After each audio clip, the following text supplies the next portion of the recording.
The city lights sparkled like a sea of diamonds far below the huge glass walls of the penthouse. It was the kind of view that most people only see on postcards or in movies, but for Julian, it was just Tuesday night. He stood in the middle of his expansive living room, holding a glass of dark amber liquid. The room was filled with laughter and the soft clinking of expensive glassware. Important people in sharp suits and beautiful dresses were mingling, talking about stocks, vacations, and other things that didn't really matter. Julian had everything money could buy.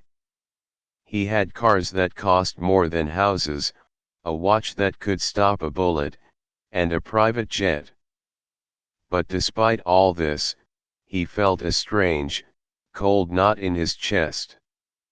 He was lonely. It was a confusing kind of loneliness because he was surrounded by people who admired him. They laughed at his jokes even when they weren't funny, and they nodded at his opinions even when they were wrong. He was the king of this castle, but a king without a real connection to anyone is just a man in a big room. In the corner of the massive room, standing out like a bruise on a peach, was a grand piano. It was a magnificent instrument, black and shiny, reflecting the city lights. Julian had bought it on a whim because an interior designer said it would tie the room together. He didn't know how to play it. He didn't even know if he liked music that much. It was just an expensive chair that nobody sat on. Near the piano, an older man in a plain gray uniform was quietly wiping a smudge off the marble floor. His name was Sam. He had kind eyes that had seen many winters and rough hands that worked hard for every dollar he earned. He was invisible to the guests. People would walk past him to get another drink without glancing down, treating him like a piece of the furniture. Sam was used to this. He moved with a quiet dignity, finishing his work and trying not to disturb the party. The atmosphere changed when a woman named Victoria walked over to the piano. Victoria was famous in this circle for being a brilliant pianist. She ran her fingers lightly over the keys, looking at the sheet music she had brought with her. It was a piece that was known to be incredibly difficult, full of fast notes and tricky rhythms that required a lifetime of practice to master. "Are you going to play for us?" Victoria, a guest, asked with a smile. She sighed, her shoulders slumping just a little. "I've been trying to learn this piece for months," she admitted. "But it's too complex. My fingers just can't seem to get it right. It's frustrating." Julian, feeling the buzz of the alcohol and the desire to be the center of attention, stepped forward. The crowd around him went quiet, waiting for him to speak. He loved this moment, the feeling of all eyes on him. He swirled his drink and pointed a finger at the piano. Frustrating, Julian laughed, a loud, confident sound that filled the room. "It's just an instrument, Victoria. It's hammers and strings. It's not magic." "Perhaps for someone who doesn't play, it looks simple," Victoria replied politely, though there was a hint of annoyance in her voice. Julian felt a spark of challenge. He wanted to prove that anything could be bought or conquered if you had enough willpower or money. He looked around the room at the wealthy men and beautiful women. Then, he did something bold. He walked over to where Sam was standing, checking his cleaning cart. "You," Julian said, gesturing to the janitor. Sam looked up, surprised. "You think this looks hard, too?" Sam blinked, looking from the piano to Julian. "I think music requires a lot of heart, "Sir," Sam said softly. "It is not about how hard it is. It is about what you feel." The room tittered with laughter. Someone scoffed at the idea of a janitor talking about the philosophy of music. Julian grinned, enjoying the moment. He turned back to Victoria and the rest of the guests. He raised his glass high, making a declaration that he thought was just a funny joke to pass the time. "Listen to this," Julian announced, his voice booming. "I am making a promise right now. A serious bet." He looked at Victoria with a playful smirk. "If anyone in this room can play this specific piece, the one Victoria is struggling with perfectly, right here, right now, I will marry them on the spot." The room exploded in laughter. It was an absurd idea. Julian was a billionaire bachelor, the most eligible man in the city. The idea of him marrying someone just because they could play a song was ridiculous. Victoria rolled her eyes, knowing no one there could do it. She was the professional, and she couldn't do it. "I'm serious." Julian laughed, playing along with his own joke. He looked at the men in suits. "None of you CEOs can do it. You're too busy counting money." He looked at the women. "And no offense, ladies, but if Victoria can't do it, I doubt any of the socialites can." His eyes drifted back to Sam, who was standing quietly by his cart, holding a rag. Julian saw an opportunity to really sell the joke. He pointed at Sam, his laughter growing louder. "What about you, Sam?" Julian teased. "You want to be a billionaire, you want to marry me, go ahead. Play this piece, and this ring," Julian tapped a heavy gold ring on his finger, "will be on your finger before midnight." The guests roared with laughter. It was funny to them because it was impossible. Sam was just a janitor. He cleaned floors and emptied trash bins. There was no way he possessed the secret genius of a concert pianist. The social gap between Julian and Sam was so wide it seemed unbridgeable. To them, Sam was just a prop in Julian's comedy show. Julian leaned back against the piano, feeling powerful. He waited for Sam to look embarrassed or to shuffle away. But Sam didn't move. He didn't look down at his shoes. He just looked at the piano with a strange expression. It wasn't a look of fear. It was a look of recognition. Sam looked at the shiny black instrument as if he were meeting an old friend he hadn't seen in 40 years. "Well," Julian prompted, still chuckling. "Cat got your tongue, or are your hands too dirty for the ivory keys?" The laughter died down slowly as people realized Sam wasn't laughing. He put his cleaning rag into his pocket and took a slow step toward the piano. The air in the room shifted. It was subtle at first, like the way the wind changes before a storm, but Julian was too busy enjoying his own joke to notice. He just thought Sam was playing along, or maybe just confused. "Go on then," Julian said, waving his hand dismissively. "Give it a try. One note is all you'll manage before we all fall asleep from boredom." Sam walked past the guests. He didn't look at their expensive jewelry or their smug faces. He only had eyes for the bench. He reached out with a hand that was rough and scarred from years of hard labor, a hand that had scrubbed thousands of floors and carried thousands of heavy bags. He gently touched the fallboard of the piano. Julian crossed his arms, a smirk plastered on his face.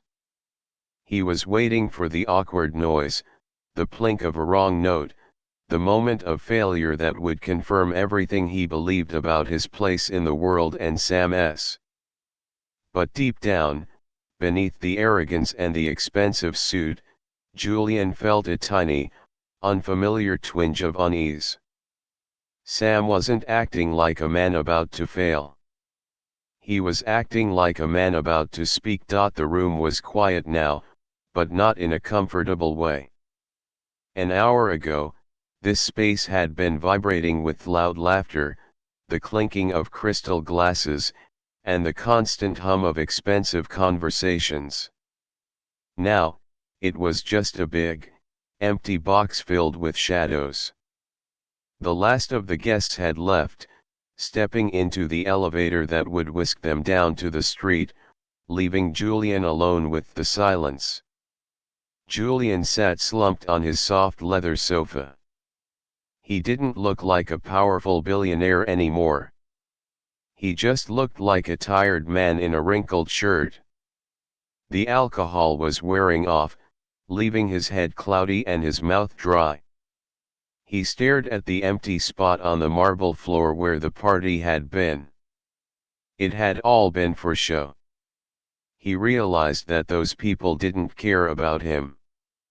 They cared about the open bar, the view, and the chance to say they were at his house. When the music stopped, they disappeared. The knot in his chest, the one he tried to ignore with parties and jokes, pulled tighter. His eyes drifted across the room and landed on the piano. It stood there in the gloom, looking like a black monster. It was beautiful, yes, but it felt judgmental. It sat silently, reminding him of the challenge he had made earlier. The memory made him wince. He had been so arrogant. He had pointed at Sam and made a fool of him just to get a laugh. Julian stood up slowly. His legs felt unsteady. He walked over to the large glass wall and looked out at the city. Millions of lights were burning down there, people were driving cars, walking dogs, eating dinner, living real lives. Up here, in this penthouse, he felt frozen. He owned things, but he didn't feel like he was part of the world. He turned away from the window and walked toward the piano. He wanted to prove something to himself. He wanted to touch the keys, to show that he wasn't afraid of the instrument. As he got closer, he heard a soft sound. It wasn't a note of music. It was the gentle clink, clink, clink of glass touching glass. Sam was still there. He was moving quietly around the low tables, gathering up the abandoned champagne flutes and half-empty tumblers. He moved with a slow, rhythmic grace. He didn't rush. He didn't look annoyed at the mess the rich people had made. He just did his job. Julian stopped a few feet away. He watched Sam's hands. They were rough, big hands. The skin was red and the knuckles were swollen, probably from scrubbing floors all day. Julian looked at his own hands, soft, smooth, manicured. He had never worked a hard day in his life. "You're still here," Julian said. His voice sounded loud and harsh in the quiet room. Sam paused. He held two delicate glasses in one hand and a small plate in the other. He didn't look startled. He just turned his head and looked at Julian with those calm, dark eyes. "The mess needs cleaning, sir. Can't leave it for the morning." Julian let out a short, bitter laugh. "I could buy 100 of this mess. I could buy 100 pianos and smash them for fun. Why do you care?" Sam carefully placed the glasses onto his tray. He straightened his back and sighed. "Because things have a purpose, "Sir, this glass is made to hold a drink. This floor is made to be walked on. When you treat them without respect, they break. And then they are just garbage." Julian frowned. He walked over to the piano bench and sat down heavily. He looked at the keys white and black, waiting for someone to bring them to life. "And this?" Julian asked, tapping the wood. "What is its purpose?" Sam walked over to the piano, keeping a respectful distance. He looked at the instrument with a strange expression. It wasn't the way a janitor looks at a cleaning product. It was the way a father looks at his child. "It is for speaking," Sam said softly. "It is for saying the words that are too deep for your mouth to say." Julian shook his head. "It's just wood and wire, Sam. It's a machine. You hit a key, a hammer hits a string, sound comes out. That's it. There is no magic." The older man didn't argue. He just smiled a very small, sad smile. "You see the mechanics, Julian. You do not hear the heart. To you, this is a challenge. A contest. A way to win a bet. But music is not a game you can win.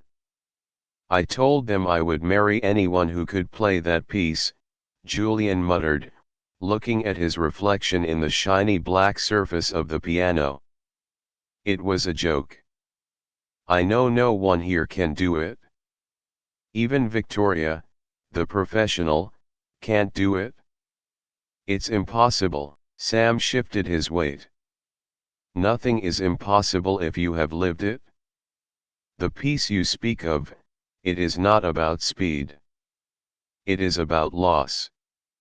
It is about remembering something beautiful that is gone forever. You cannot play it with just your fingers. You have to play it with your scars."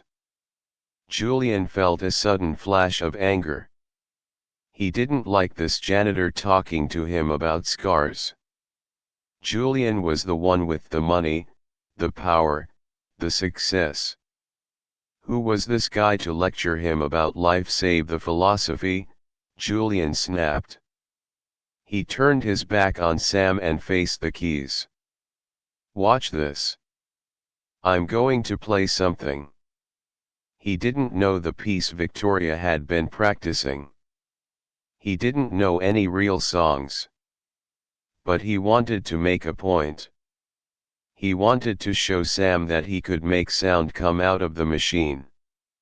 He raised his hands, positioning his fingers stiffly over the keys like a spider. He pressed down. The sound that came out was awful. It was a discordant cluster of notes that clashed together like shouting voices. It was loud and aggressive. Julian winced but kept pressing keys, banging out a clumsy rhythm that had no melody. He was attacking the piano, trying to force it to submit to him. The notes echoed off the glass walls, sounding harsh and lonely. He stopped abruptly, his hands hovering over the keys.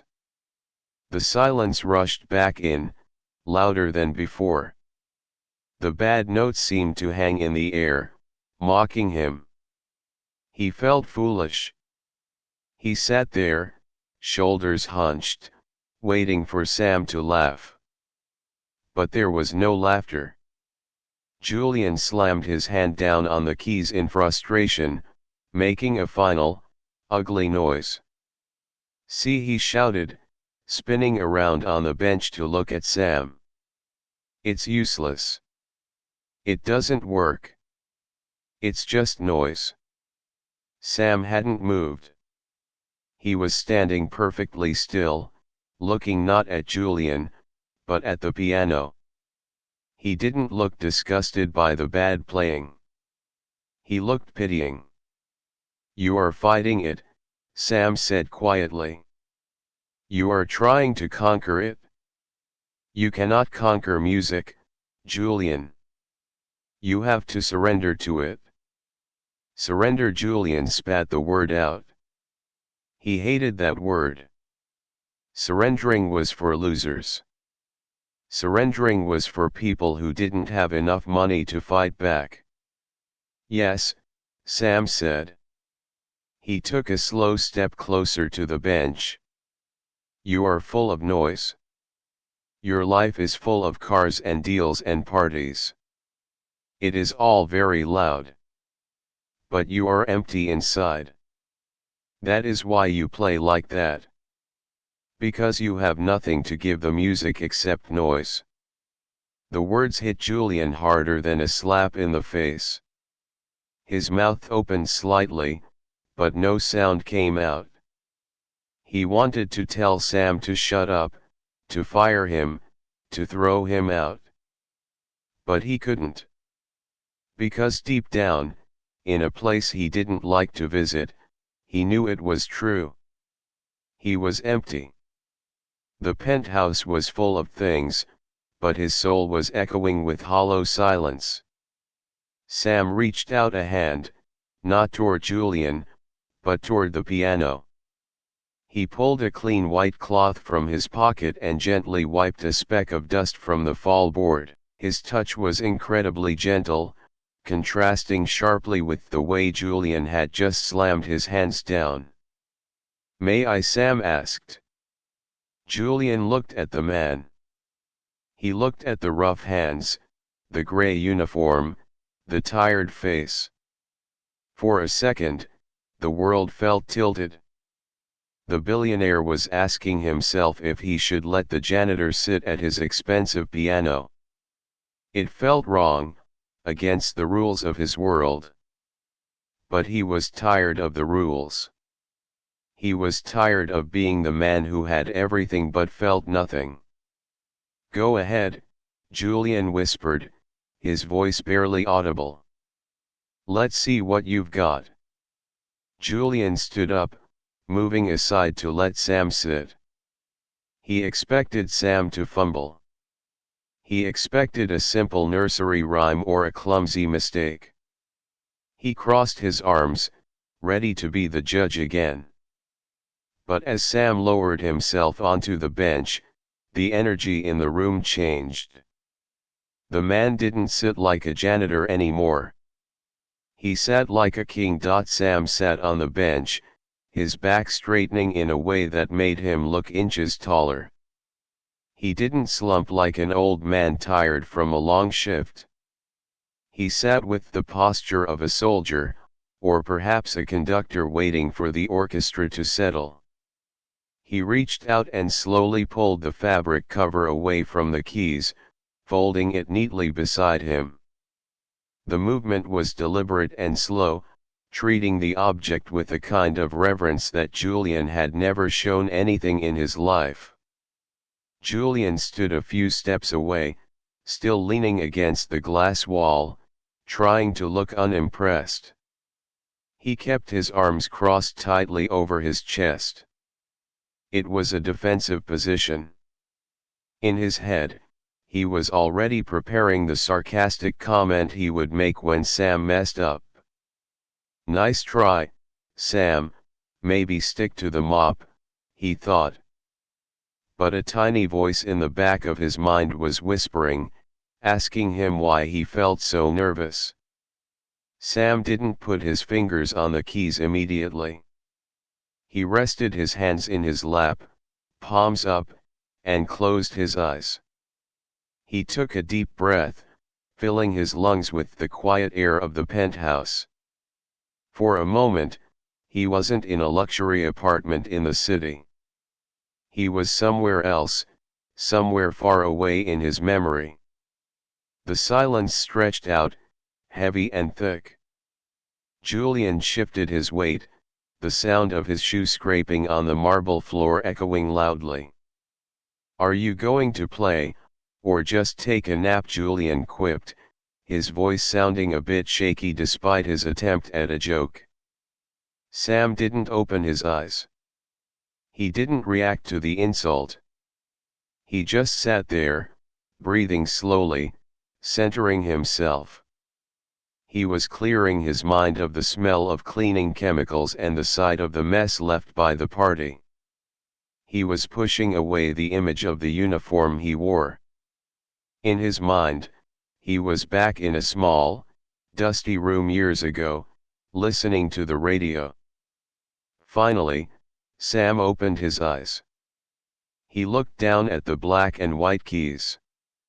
To Julian, they were just switches made of plastic and ivory. But Sam looked at them like they were the faces of old friends. He raised his hands. They were rough and scarred, the skin dry and calloused. The contrast between his hands and the pristine elegance of the piano was shocking. It looked like a piece of machinery meeting a piece of raw nature. Sam placed his right thumb on a key in the middle of the keyboard. He pressed it down. The note rang out clear, perfect, and pure. It wasn't a bang or a slam. It was a single drop of sound in a silent pool. Julian blinked. He had expected a clumsy noise. But that note sounded better than any sound he had ever heard come out of this instrument. It had a warmth to it, a vibration that seemed to hang in the air. Then, Sam began to play. It wasn't the impossible piece Victoria had been struggling with. Not yet. First, Sam played a simple melody. It was something slow and sad. His fingers moved across the keys with a fluid motion that defied logic. Julian watched, mesmerized. Sam didn't look at his hands. He looked straight ahead, his eyes slightly unfocused, as if he were reading the music from the air. The music drifted through the room. It wasn't flashy. It wasn't loud. It was simple, but it held a strange power. The notes wove together, creating a feeling of deep longing. It sounded like a goodbye. It sounded like someone standing on a train station platform, watching a loved one disappear into the distance. Julian uncrossed his arms without realizing it. He took a step closer. The cynicism he had been holding onto like a shield began to slip. He had never heard music played like this before. When Victoria played, or when he saw performers at concerts, it was about technique. It was about playing the right notes at the right time. It was athletic and perfect. But Sam was playing something else. He was playing a feeling. Julian looked at Sam's face. It was transformed. The weariness was gone. The worry lines that usually etched his forehead had smoothed out. He looked peaceful. He looked like he was exactly where he was meant to be. "Who taught you?" Julian asked, his voice barely a whisper. He didn't even realize he had spoken out loud. Sam didn't stop playing. He flowed from the sad melody into something slightly more complex. The tempo picked up just a little. It sounded like rain falling on a tin roof, gentle but persistent. "My mother," Sam said softly, his voice keeping time with the rhythm. "We had nothing. No electricity, no running water sometimes. But she had an old guitar. She taught me to listen. She said music is the only thing that stays true when everything else falls apart." Julian felt a lump form in his throat. He thought about his own mother. She had passed away years ago. He remembered buying her expensive things: jewelry, cars, a big house. He thought that was how you showed love. But he couldn't remember ever just sitting with her and listening. He was always too busy making the money to buy the next big thing. He wondered if she would have preferred a song over a diamond necklace. Sam's hands began to move faster. The music changed again. It became stronger, more confident. The notes were rolling now, like a river flowing over stones. The sound filled the empty spaces of the penthouse, bouncing off the glass walls, wrapping around Julian. The billionaire felt small. Not in a bad way, but in a humbling way. He realized that everything in this room, his expensive art, his designer furniture, his view of the city, was temporary. It could all be bought, sold, or destroyed. But what Sam was doing right now, this sound, this emotion, it felt permanent. It felt like it mattered. "Can you play the piece?" Julian asked, the words tumbling out of his mouth. "The one I bet on. The one Victoria couldn't do." Sam smiled slightly. It was a sad smile. He knew the piece. Of course he did. It was a famous piece, but it was hated by many students because it was so technically difficult. It demanded speed, accuracy, and strength. But most people played it like a race. They tried to get through it as fast as they could to prove they were good. "I know the piece," Sam said. He didn't show off. He didn't suddenly start banging away at the keys to prove a point. He transitioned gently from the river song into the chaotic melody Julian had requested. It started slow. The left hand began a repetitive, thumping beat, like a heartbeat. Then the right hand entered, dancing over the top. The notes were intricate, twisting and turning. Julian watched Sam's fingers. They were a blur of motion. They moved with a precision that seemed impossible for a man who spent his days scrubbing floors. Sam's hands were not just hitting the correct notes. They were telling a story. The piece was supposed to be happy and light, a jumping, joyful tune. But Sam played it differently. He played it with a layer of sadness underneath the joy. It sounded like someone remembering the best day of their life, knowing they could never go back to it. Julian was completely captivated. He walked right up to the piano, standing just a few feet from Sam. He forgot about his money. He forgot about his status as the boss. He was just a listener. The complexity of the music was staggering. There were moments when three different things seemed to be happening at once: a bass line, a melody, and a flurry of decorations in the high notes. A normal player would have gotten their hands tangled. A normal player would have sweated and strained. But Sam was relaxed. His wrists were loose, his fingers light. He made it look easy, which Julian knew was the hardest trick of all. The old man was pouring his entire life into the keys. Every hour he had worked, every disappointment he had suffered, every small joy he had found, it was all flowing out of his fingertips. Then, Sam reached the hardest part of the song. It was a section of rapid, cascading notes that ran down the entire length of the keyboard, requiring a leap of the hand that was incredibly risky. Victoria had stumbled here every time. Julian held his breath without even meaning to. Sam didn't hesitate. His left hand jumped, landing perfectly on the low notes, while his right hand swept down like a waterfall. The sound was rich and resonant. He didn't miss a single note. It wasn't just correct, it was beautiful. The transition was so smooth it felt like the piano was playing itself.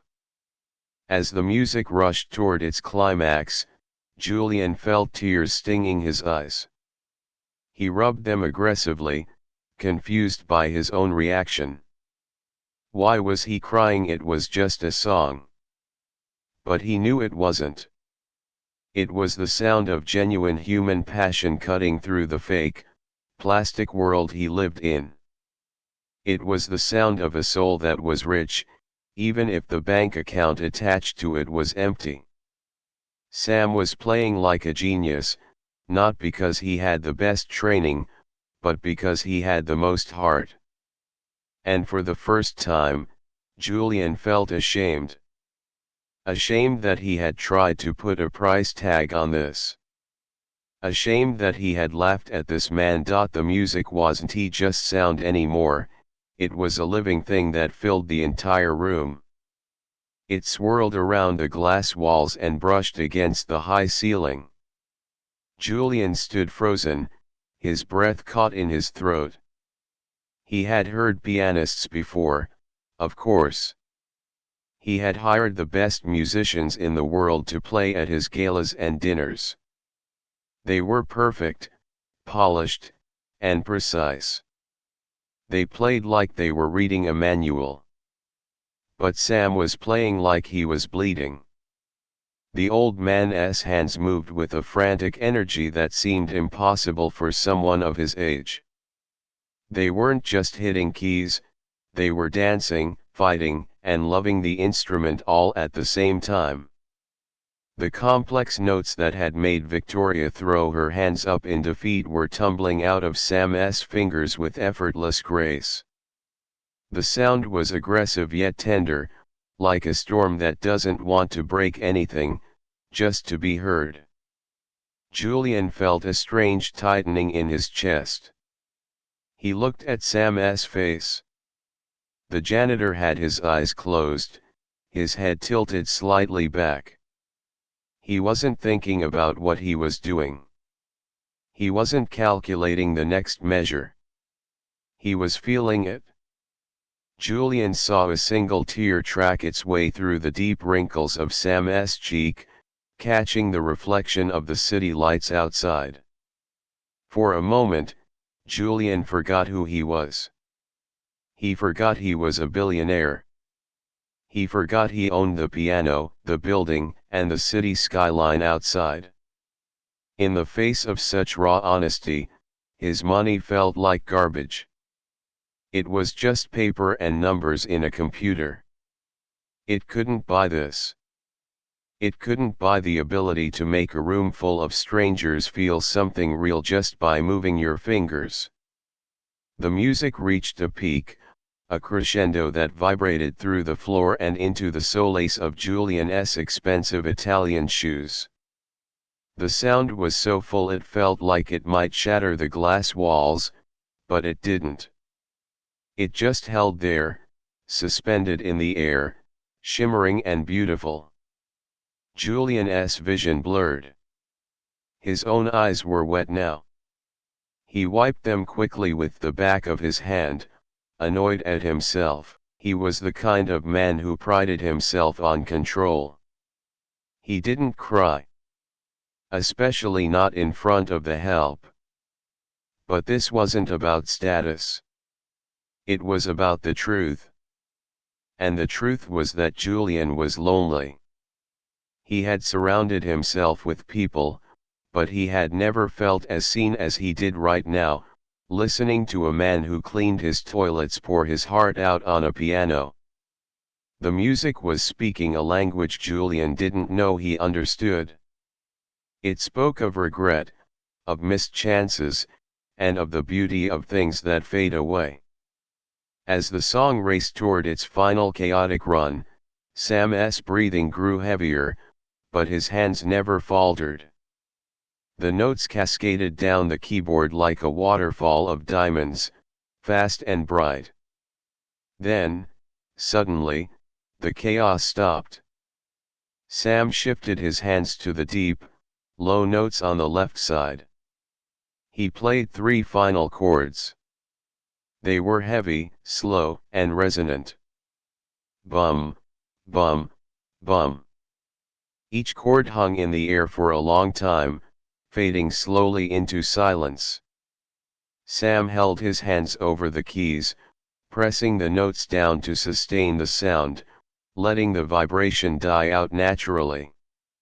He didn't pull away. He let the music take its last breath. The silence that followed was different from the silence before. Before, the silence had been empty, waiting to be filled. Now, the silence was full. It was heavy with the emotion Sam had just poured into the room. It was a respectful silence. The kind of silence you give to a sleeping child or a beautiful sunset. Julian stood there, stunned. He felt like he had just run a marathon. His heart was hammering against his ribs. He looked at his own hands, then back at Sam's. The contrast was painful. Julian's hands were soft, manicured, and useless. Sam's hands were rough, scarred, and magical. Slowly, Sam lifted his hands from the keys. He let out a long, shaky exhale, the sound loud in the quiet room. He opened his eyes and the faraway look faded. He looked down at his lap, seeming to shrink back into his old self. The genius vanished, replaced by the tired janitor again. He rubbed his wrists, which were probably aching from the effort. Julian wanted to say something. He wanted to clap, to shout, to tell Sam that it was the most beautiful thing he had ever heard. But his voice was gone. His throat felt tight. He had spent his whole life talking, making deals, and giving orders. He had forgotten how to just listen. Sam turned his head and looked at Julian. He didn't look proud. He didn't look for praise. He looked almost embarrassed, as if he had been caught doing something he wasn't supposed to do. "I am sorry, sir," Sam said softly, his voice raspy. "I got carried away. I should finish cleaning." He started to slide off the bench, reaching for his cleaning cloth. "No," Julian said. The word came out as a croak. He cleared his throat and tried again. "No. Don't move." Sam paused, halfway off the bench. He looked up at the billionaire with those kind, tired eyes. "Sir." Julian took a step closer. He felt like he was walking on holy ground. He looked at the piano, then at the man. The arrogance Julian had felt earlier, the confidence that had made him make that stupid bet, was completely gone. It had been washed away by the flood of music. He felt small, but in a good way. He felt like he was finally standing on solid ground. "You played it," Julian whispered. "You played the piece perfectly." Sam shrugged slightly. "It is just notes, sir. Anyone can learn the pattern if they practice enough." "No," Julian shook his head vigorously. "It wasn't just the pattern. Victoria plays the pattern. You played the soul of it." Julian stopped, struggling to find the words. He wasn't used to being vulnerable. It felt dangerous. It felt like taking off armor in the middle of a battle. "I felt it," Julian admitted, his voice cracking. "I don't know what I felt, exactly. But I felt something." Sam looked down at his rough hands. "Music is memories, Mr. Thorne. I was just remembering. That is all." He stood up fully now and picked up his tray of dirty glasses. The magic moment seemed to be slipping away, turning back into the reality of a late-night cleanup. "I should get these to the kitchen, sir. It is late." The reality of the bet came crashing back into Julian's mind. "Play this and I'll marry you." He had said it as a joke. He had said it to humiliate, to prove a point about status. But looking at Sam, Julian realized the joke was on him. He had promised his hand in marriage to whoever could play the song. He had meant it as a joke for a beautiful woman or a talented rival. He had never imagined the winner would be an old janitor. But looking at Sam, Julian realized that marriage wasn't really about a ring or a ceremony. Marriage was about a partnership. It was about finding someone who completes you. Julian had everything, but he had nothing that was real. Sam had nothing in terms of money, but he had a depth of spirit that Julian had been searching for his entire life. A strange thought took root in Julian's mind. It was crazy. It was absurd. But it felt more right than anything he had ever done in his life.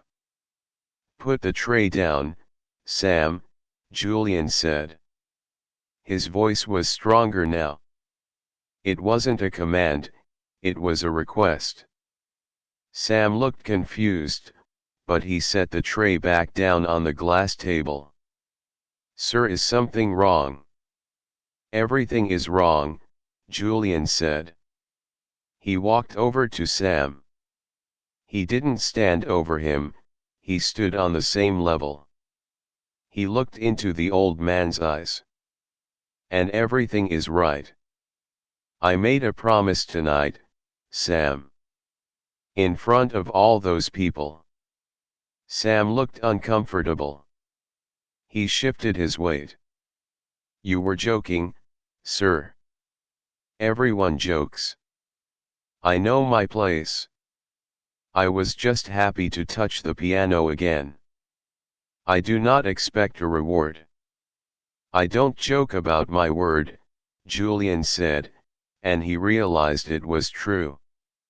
He lied about many things, but he had always prided himself on keeping his word, even when the word was given in arrogance. "I said I would marry the person who played that piece." Sam let out a nervous chuckle. He waved his hand dismissively. "That was for a lady, sir. Not for an old man like me." "That is not what you meant." "Maybe not," Julian said slowly. "But maybe that is exactly what the universe meant. Maybe I needed to hear that song to wake up. Maybe you needed to play it." Julian reached out. He wanted to touch Sam's shoulder, to bridge the gap between them, but he hesitated. He didn't want to be patronizing. He let his hand drop to his side. The air between them was thick with tension and possibility. The vast penthouse felt small suddenly. The millions of dollars worth of furniture and art in the room faded into the background. The only thing that mattered was the connection between two men who had spent their entire lives on opposite sides of a wall that didn't actually exist. "I am not asking you to be my wife," Julian said, a small, ironic smile touching his lips. "That would be ridiculous. But I am asking for something else." "What is that, sir?" Sam asked. He looked wary, like a man who had been kicked too many times to trust a sudden offer of kindness. "I am asking you to teach me," Julian said. The words felt heavy, important. "Not the notes. I can hire anyone to teach me the notes. I want you to teach me how to feel it. How to speak like you just spoke. I don't want to own the music anymore, Sam. It's killing me. I want to be part of it. Sam stared at him. The janitor's eyes searched the billionaire's face, looking for a sign of mockery, looking for the trick. But he didn't find it. He saw a desperate, lonely human being standing on a ledge, reaching out for a handhold. You want to learn? Sam asked quietly. More than I have ever wanted anything in my life, Julian said. And for the first time, his voice was completely honest. There was no mask, no persona. Just Julian. The air in the penthouse felt different. It wasn't the cold, sterile air of a showroom anymore. It was warmer, charged with the heavy energy of what had just happened. Sam stood by the glass table, his hand resting near the tray of dirty glasses. He looked at Julian with a mixture of confusion and caution. He had spent his life trying to be invisible, doing his job in the corners of rooms where people like Julian lived their bright, loud lives. Being the center of attention was uncomfortable for him. It felt like wearing a coat that was 2 sizes too small. You want to learn? Sam asked again, his voice rough with skepticism. He looked Julian up and down, taking in the expensive suit, the polished shoes, and the tired eyes. You have people who can teach you, Mr. Thorne. You can hire the best teachers in the world. Professors from the conservatory. Famous pianists. Why me? I'm just a janitor. Julian shook his head slowly. He walked over to the sofa and sank into it, not like a king taking his throne, but like a tired traveler finally resting his legs. He looked at his own hands, turning them over, palms up. They looked soft and pathetic to him now. I can hire technicians, Julian said quietly. I can hire people who can teach you where to put your fingers and how to read the dots on the page. But that didn't help me tonight. I touched the keys, and all I heard was noise. You touched them, and I heard. I heard my life. I heard things I didn't even know I was feeling. He looked up at Sam, his gaze intense. I don't want to learn how to play the piano, Sam. I want to learn how to listen. I want to learn how to feel something real again. I have spent 30 years building walls of money around myself, and tonight, you broke through them with a single song. If I learn from you, maybe I can learn how to stop being so lonely. Sam was silent for a long time. He looked at the floor, then at the piano, and finally back at Julian. He saw the cracks in the billionaire's armor. He saw that the man asking for help wasn't the arrogant host from the party. He was just a human being who had lost his way. It is not about playing the right notes, Sam said softly. Music is honest. If you lie to yourself, the piano will tell everyone. It is a mirror. If you try to play it without opening your heart, it will just sound like a machine. That is what I sounded like, Julian admitted. A machine. Then you have a hard road ahead, Sam said. To play like that, you have to be willing to hurt. You have to be willing to remember the sad things. You have to be vulnerable. Are you sure you want that? Most people with your money, they pay to forget. You are asking to remember. Julian thought about the silence in his life.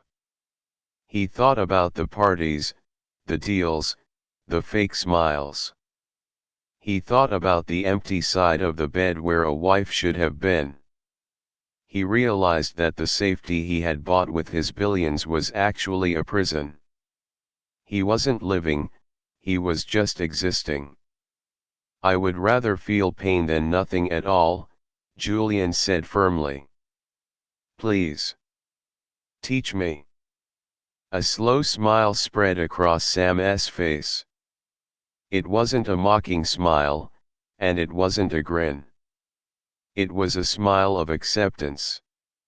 He walked over to the piano bench but didn't sit down. He motioned for Julian to come. "Sit," Sam commanded. Julian stood up and walked to the piano. He felt like a child going to the principal's office, but there was also a spark of excitement in his chest. He sat down on the bench. It felt the same as before, but everything was different. "Now, put your hands on the keys," Sam said. "But do not play yet. Just feel them. Feel the vibration of the wood." Julian placed his hands on the cool ivory. He waited for the urge to show off, to bang out a loud chord to prove he could. But it didn't come. He just sat there, feeling the texture under his fingertips. "Close your eyes," Sam whispered. Julian closed them. The darkness was scary at first. He was used to controlling everything, seeing everything, but then he felt Sam's presence beside him. It was calm and steady. "Now, I want you to think of something you lost," Sam said. "Something you can never get back. Do not think of the price of it. Think of the feeling of missing it." Julian's mind raced. He thought of his childhood dog. He thought of his first car. But those were just things. Then, an image came to him. He saw his mother's garden. He saw her hands, dirty with soil, planting tomatoes. He remembered the smell of the earth. He remembered how safe he felt when she was alive. He remembered the day she died, and the emptiness that followed. A lump formed in his throat. His chest tightened. "Good," Sam said, as if he could see the memory. "Now, play one note. Play the note that sounds like that memory." Julian hesitated. He was afraid of making a mistake. But then he remembered the promise. He wasn't trying to win a bet anymore. He was trying to marry his soul to the truth. He pressed down on a key in the middle of the piano. It wasn't a fancy note. It was just a simple, low note. But he didn't hit it. He pressed into it, letting the sound bloom. Because of the memory he was holding, the note sounded different. It didn't ring hollow. It sounded deep, full of a quiet sadness that was actually quite beautiful. "Listen," Sam whispered. "That note is alive. You gave it life because you told it the truth."